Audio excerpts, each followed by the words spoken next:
Alors on est en stage ici à Castanet pour un premier stage de début d'année qui va être très forte en aventure puisqu'on va participer à une double confrontation contre l'Allemagne au mois de mai et des potentiels Deaflympics au mois de novembre au Japon.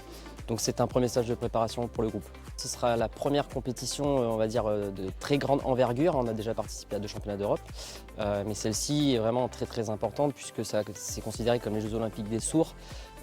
C'est une formule avec 8 équipes de poules de 4 et les 2 premiers qui sortent en demi-finale puis finale et puis les 2 perdants bien sûr en phase de classement. L'avantage c'est qu'on va rejouer donc certaines équipes européennes qu'on a déjà jouées, mais on va aussi rencontrer des équipes d'autres continents et ce qui va nous permettre aussi de voir un peu leur culture handballistique. Donc c'est très enrichissant et on va essayer de faire le meilleur résultat possible et d'aller chercher une médaille. C'est une équipe qui vit très bien, on a vraiment un très bon état d'esprit dans cette équipe. D'ailleurs c'est ce qui fait une de nos forces et ce qui a pu nous faire gagner une médaille au dernier championnat d'Europe.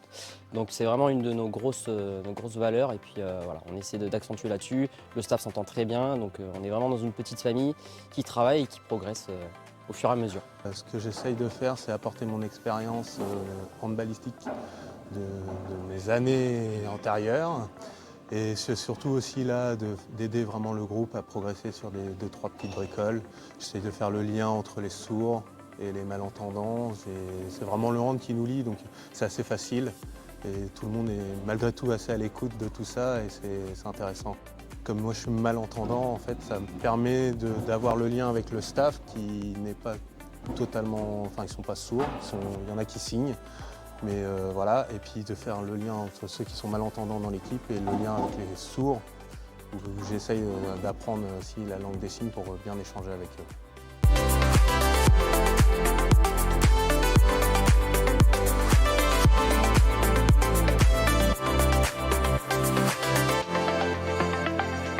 Numéro 9, Noali Adam.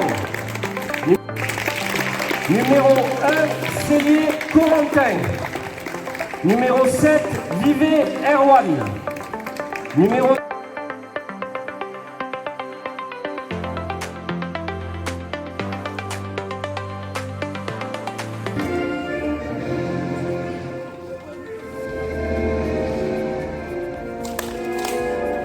On a été sollicité par la Fédération française de handball pour pouvoir accueillir ce match et ainsi que l'équipe de France de hand pour sourds. Nous, notre rôle, on est en co-organisation avec le club Castanet-Ramonville pour pouvoir mettre en place ce stage. La Ligue Occitanie est très sensible à la pratique à destination du public handicap. Nous savons au sein de nos comités que nous avons des clubs qui accueillent ce public par la pratique du hand fauteuil ou du hand adapté.